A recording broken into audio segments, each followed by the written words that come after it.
Welcome back to Pasti Podcast bareng Dokter Asti. Hari ini kita akan bincang-bincang seputar kehamilan. Dan ada bintang tamu saya. Kebetulan anak saya sendiri sedang hamil 9 bulan. Siapa Kak? Silakan perkenalkan. Halo, nama aku Dira.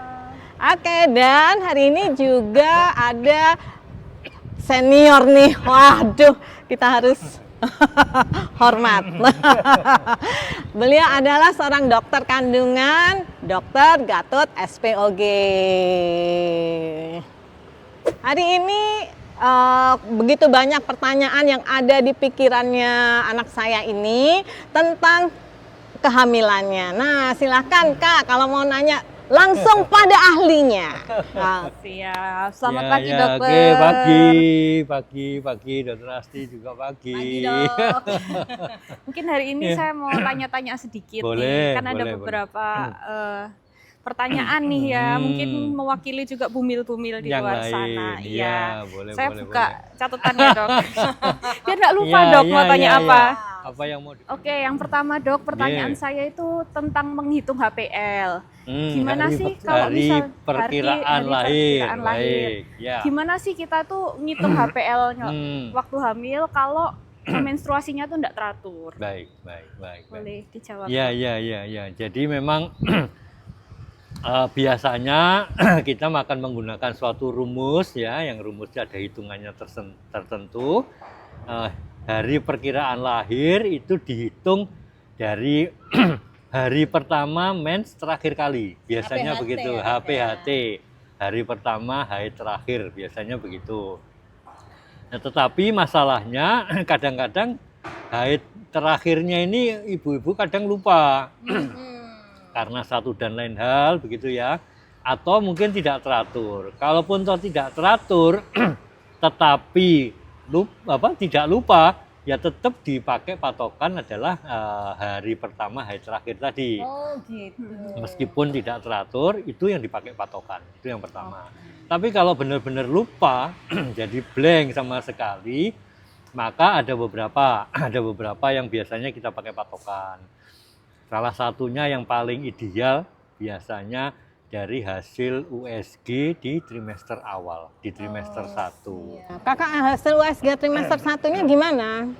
Nah, Ya itu kapan kadang di USG naik pertama tuh. kali? Dulu misalnya Oke, waktu itu kayaknya Hamil. 8 atau 10 minggu. 10 minggu, baik. Kalau masih di trimester awal, mungkin itu bisa dipakai sebagai acuan Oh, untuk melakukan pendekatan, menghitung hari perkiraan lahirnya, Baik. gitu ya. Tapi kalau memang sudah kadung gede, misalnya sudah trimester 2 atau trimester 3 baru di USG, biasanya lebih kemungkinan blesetnya lebih luas.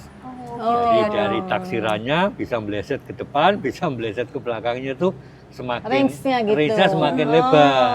Tapi kalau di di trimester awal itu melesetnya relatif sempit. mirip-mirip gitu ya, Ya, Dok, harinya. kurang lebih sekitar Oke. itu. Tapi kalau terpaksa sekali ya begitu aterem baru, begitu cukup bulan baru ketahuan ya biasanya kita akan menggunakan dikombinasi dengan pemeriksaan fisik yang ada. Ya, Baik. karena besarnya perut 8 bulan, besarnya perut 7 bulan, besarnya perut 9 bulan itu rata-ratanya itu beda. Oh, Sehingga siap. kita bisa memperkirakan, oh sekarang ini hampir 7 bulan. Jadi kalau mau 9 bulan berarti kurang 2 bulan lagi. Nah, biasanya begitu. Ayo dok, kira-kira Ya, dok, kira-kira. Kan sudah ada. Kalau sudah sudah, ada kan ya, kalau contekannya. sudah ada contekan di USG, hasil ya. USG, ya itu biasanya dipakai patokan itu. Oh, baik. Baik, tetapi kan hari perkiraan lahir itu bukan hari 0 istilahnya begitu, harus TET gitu ya, Bukan tidak. hari expired ya dok ya. Bukan Betul. dari expired. Itu memasuki taksiran perlahan itu kalau dihitung kurang lebih 40 minggu. Iya. 40 minggu. Jadi biasanya dikatakan cukup bulan itu mulai dari 37 minggu ke atas. Sehingga dari taksiran perkiraan lahir maju 3 minggu ya di antara itu dianggap masuk ke cukup bulan. Oke. Dan bisa jadi di atas 37 minggu tadi sudah mulai muncul tanda-tanda persalinan.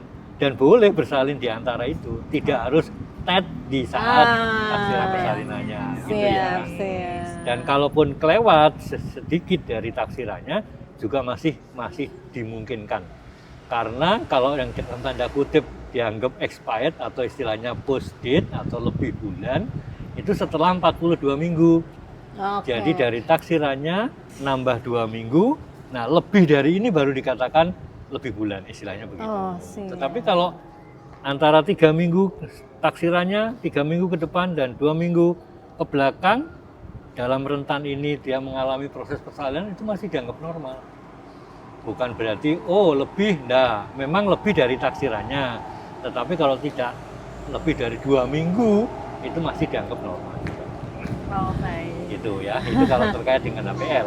Ya, Oke, jadi Dok. nggak usah terlalu khawatir, ini kira-kira sudah cukup bulan apa belum. Nah, rasanya sudah ada patokan, itu aja yang sementara dipakai patokan. Ya, oke. Jadi patokannya itu, Kak. Nah, Ya.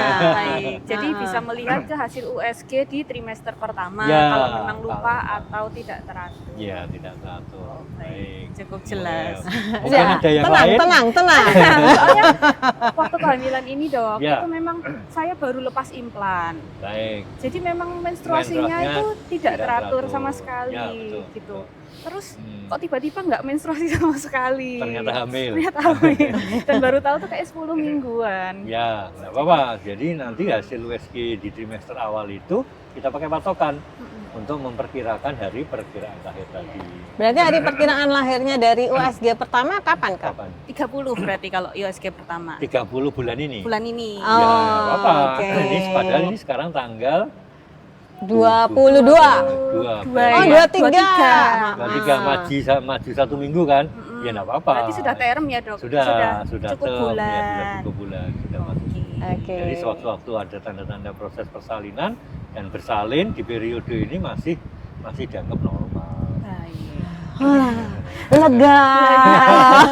Soalnya waktu trimester 2 itu kan waktu di USG itu kayak selalu kayak maju gitu loh dok. Oh ya, mungkin nah. karena berat janinnya ya. Ya, Dok? jadi begini, ada perbedaan pemahaman biasanya antara tanggal yang tertulis di hasil USG dengan apa namanya taksiran persalinan yang diperkirakan awal.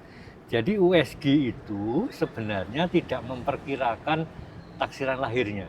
Oh, Hmm. Jadi USG itu sebenarnya hanya menentukan seberapa besar janinnya. Oke. Oh, Nah, dari seberapa besar janinnya itulah komputernya menghitung kira-kira lahirnya tanggal tertentu. Jadi berdasarkan besarnya. Nah, jadi kalau dalam perjalanan ternyata pertumbuhan janinnya itu lebih cepat, lebih gede dalam hal ini, lebih gede dari yang seharusnya. Kesannya oleh USG dibaca sebagai taksiran persalinan ini maju. Ah ya. Nangkep ya, maju. Sebenarnya bukan taksiran persalinan maju, taksiran persalinannya tetap. Cuman anaknya lebih gede. Nah, karena USG tidak mengukur taksiran persalinan, hanya gedenya. Nah, karena gedenya baru dikonversi menjadi taksiran lahir itu. Baik. Sehingga kalau taksirannya kesannya kok maju, itu berarti anaknya pertumbuhannya bagus. Paling tidak gedenya lebih gede dari rata-rata. Oke. Iya, kalau misalnya 7 bulan sekian senti misalnya, nah dia sedikit lebih gede. Oh baik. Gitu ya. Lega lagi. Nggak apa-apa Berarti berarti. pertumbuhannya bagus, paling tidak secara USG pertumbuhan janinnya bagus. Oh, baik. Terima Ya, kasih. lega, Halo, Dok. Dok. Terima Baik, kasih. baik, baik. Terima Ya, kasih. santai. Nah, ini mungkin pertanyaan kedua. Ya, ya, Nah, monggo. Sebentar. Lihat Ya. catatan dulu. Loh, pertanyaan kedua. Oh ya. Ini misalkan ada bumil kayak saya yang kecil nih, Dok ya. Ya, Untuk tinggi badan di bawah 145 cm, Baik. apakah memungkinkan ya lahir normal? ya, baik. Jadi terkait persalinan lewat vagina atau lewat persalinan normal dengan tinggi badan. Jadi kita biasanya memang menggunakan patokan 145. Kenapa kok 145? Karena dari catatan yang ada, dari penelitian yang ada, ternyata 145 ini angka batas yang dikhawatirkan kalau kurang 145 atau kurang, mereka mempunyai panggul yang juga kecil. Seperti kita logika saja, Yeah. orang kalau kecil kan sepatunya ya pasti ukurannya kecil. Nggak Iya, mungkin iya, sepatunya iya. ukuran- Besar ya, Nah, betul. orang dengan pemahaman itu, orang kalau tinggi badannya tertentu, dalam hal ini yang relatif kecil tadi, maka diperkirakan panggulnya juga kecil. Yes, yes. Itu ya logikanya begitu. Logikanya. Baik. Nah, kalau panggul kecil, pertanyaannya apa pasti bisa lahir per vagina lewat normal? Ya tergantung bayinya. Kalau misalnya, mohon maaf, panggulnya sempit, tapi nggak sempit banget ya, misalnya sempit, tapi anaknya juga kecil, ya lewat juga. Iya, Kan gitu ya. betul. Oke, tapi sebaliknya, misalnya panggulnya normal, tapi anaknya gede banget, ya tetap nggak lewat, Oh, iya. walaupun panggulnya normal, gitu ya. Oke, Ya. itu paham. Baik, nah kalau yang sekarang kan ini kalau nggak salah hamil kedua ya. Hamil kedua dok, Oke, betul. putranya yang pertama, Lahir per vagina. lahir berbawah berapa kilo? 2,5. 2,5. Iya. Baik, ya, kita juga punya patokan. Biasanya akan melihat riwayat yang lalu, kalau pernah melahirkan bayi atau hidup dan beratnya 2.500 gram atau lebih, maka dianggap kapasitas panggulnya normal. Oh, lega lagi. Ya, karena patokannya itu. Nah, Iya, iya, iya. tinggi badan tadi hanya untuk mengasosiasikan agar kita lebih hati-hati. Oke. Karena kalau tingginya kurang, kita harus pastikan apakah panggulnya juga sempit. Ya, panggul sempit itu artinya bukan pinggul yang dilihat dari luar ya, Iya, iya. bukan. Tetapi lubang yang di dalamnya. Oh, yang di Jalan tulangnya itu lahirnya, ya dok? ya, jalan lahirnya itu sebenarnya. Bukan pinggulnya yang di luar ini. Kalau di luar ini bisa gemuk, bisa Oh, keskas iya. karena gede. Iya, iya. Bukan, tapi lubang yang dilewati janin itu. Oh baik. Jadi bukan pinggirnya, tetapi lubang Dalamnya. tengahnya. Ya, Iya. itu yang tapi kalau sudah pernah dipastikan dengan pemeriksaan ada sesuai dengan ukuran-ukuran normal, maka meskipun orangnya kecil dalam arti pendek, tetapi panggulnya normal bisa saja. Berarti membutuhkan pemeriksaan Lebih lanjut terkait. Tetapi kalau udah pernah melahirkan, kita biasanya mengacu pada riwayat yang lalu. Kalau yang lalu pernah melahirkan bayi hidup ya, bayi hidup, kemudian dengan berat 2.500 atau lebih, kita langsung berkesimpulan bahwa kapasitas panggulnya atau jalan lahirnya dianggap memadai. Oh, Oke. baik. Lega lagi nih Lega ya, nggak lagi. jadi overthinking. Overthink soalnya. Iya. Saya perkiraannya 31 ya. Perkiraannya Nah, 31. tapi juga kembali lagi, karena berat janin, taksiran berat janin yang sekarang lebih Lebih gede besar, dari yang ya. lalu, tetap seolah-olah ini juga trial. Betul. Iya. Trial seperti anak pertama, walaupun kapasitas panggulnya dianggap normal. Oke, Baik. siap. Siap. Terima Siap. kasih. Terima kasih. Ya, sama-sama. Oh, lega. Jadi lebih tenang dok saya. Nah, Baik. Saya lanjutkan ke Monggo, pertanyaan monggo. ketiga ya. pertanyaan Ayo, ayo. ketiga. Semoga sabar ya dok sama pertanyaan saya. Ya, ya. Mungkin pertanyaan ketiga ini bagaimana supaya tidak di episiotomi atau Oke. resiko episiotominya rendah gitu dok. Baik, baik. Jujur kan baik. saya agak takut ya Takut, dok. ya, Iya. ya. Untuk hamil yang pertama dulu Tanpa episiotomi. tanpa episiotomi. Karena brojol dok. Oke, 2,5. Jadi Baik. lahirnya itu bungkus dok. Oh, Jadi sa- benar-benar selaputnya- brojol, Dok. selaputnya Iya, masih jadi lain, ya. semuanya. Baik, baik, Jadi ya. ceritanya itu dok, waktu dia melahirkan, nih birth plan-nya itu Iya. saya yang terima. Oh, gitu. Bayinya, Iya, birth iya. plan-nya. Iya. Terus Rencana. pada saat bukaan 7, saya sih pakai disuruh sama ini Bidannya. bidannya pakai Handscoon. handskun. Nah, terus Tangan. baru pasang ini, loh bayinya udah Saat semua semuanya benar-benar yang Baik. brol gitu Baik. dok. Dan tidak terjadi robekan ya waktu itu. Oh, robekan Ada dong. sih. Robekan. Robekan. Oke, ya, nggak apa-apa. Itu. Iya. Jadi begini, terkait dengan episiotomi itu sebenarnya adalah melebarkan jalan lahir yang sengaja kita buat. Oke. Sengaja oleh petugasnya dibuat, sengaja memang dibuat. Sebenarnya dalam rangka banyak hal. Salah satu diantaranya agar supaya tidak robek lebih parah. Nah, ya. Itu salah satunya. Ya.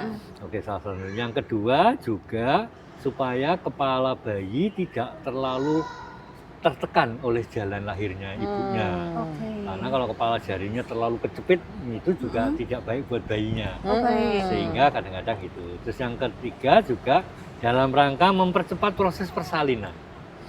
Kalau persalinannya itu tanpa episiotomi kadang-kadang muntup terus, ya. Keluar, mendelep lagi, ngeden keluar, nggak keluar. Kan kasihan juga kalau terlalu lama di jalan lahir, maka kadang-kadang kita bantu dengan episiotomi dengan tujuan mempercepat proses supaya segera lahir dan sebagainya. Dibukakan gitu ya, Dok? Iya, Ya. dibukakan Baik. sedikit ya supaya juga tidak tambah jebol, tambah parah Banyak. istilahnya Iya, begitu. iya. Nah, tetapi itu semua tergantung banyak hal. Salah satu diantaranya kalau ada riwayat yang lalu pernah kebrojjolan dengan berat 2.500 ya robek tapi nggak nemen istilahnya nggak parah, maka kita anggap vaginanya cukup elastis dan perineumnya cukup elastis. Oke. Sehingga begitu kalau sudah cukup elastis ya mudah-mudahan dengan bayi yang kalau kurang lebih sama tidak bermakna gede banget, mudah-mudahan masih bisa ngatasi elastisitasnya. Oh, baik. Ya, kalau elastisitasnya, nah tahunya kapan elastisitasnya itu bisa ngatasi atau tidak, biasanya terjadinya pada saat proses persalinan itu sendiri. Oh, iya.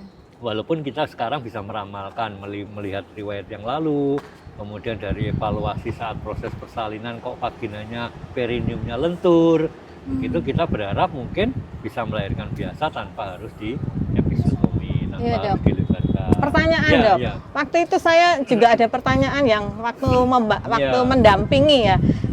Kok bisa brojol itu kenapa, Dok? Tapi saya jujur ya, Dok, nggak mengejan Betul. Iya. posisi. Jadi Ya. Kok bisa posisi brojol itu? menunggu, tapi memang terasa kontraksi. Ya, Iya, ya. jadi kita benar-benar, oh masih 7 kok, ayo persiapan. Jadi Ya. nah, begitu Ya. baru pasangnya loh, kok bayinya udah keluar. Saya pun gitu. kaget loh, sudah toh, sudah gitu. Itu kenapa Ya, ya, Dok? ya. Mungkin secara umum ya. Kalau secara umum biasanya banyak hal yang mempengaruhi, tapi salah satunya misalnya tadi jalan lahirnya cukup elastis, Oh, sehingga oke. dia gampang berobos, istilahnya gitu. Terus yang kedua, bayinya tidak terlalu besar. Oh iya, Oh, memang ya. siap. 2,5 itu pas, istilahnya Pas. gitu ya. Tapi normal, Iya. pas. Ya. Ini mungkin tidak terlalu besar. Mm-mm. Terus yang ketiga, meskipun Anda tidak ngeden, Iya. istilahnya tidak ngeden, sebenarnya secara alami kan muncul kontraksi. Iya, Iya. memang ada kontraksi sih kontraksi waktu itu Dok. sendiri merupakan daya dorong untuk proses persalinan. Oh, Jadi kalau pintu lahirnya lebar, sudah cukup lebar, pembukaannya sudah cukup lengkap, kemudian jalan lahirnya di bawahnya elastis, bayinya tidak terlalu gede, daya dorongnya kuat, tanpa ngejen pun kadang-kadang bisa turun keluar. itu yang Itu terjadi. Iya, itu berarti. Jadi kita itu Ya bingung, malah Dok. enggak apa-apa, itu mendapatkan kemudahan kan itu. Semua kaget Itu kan kaget.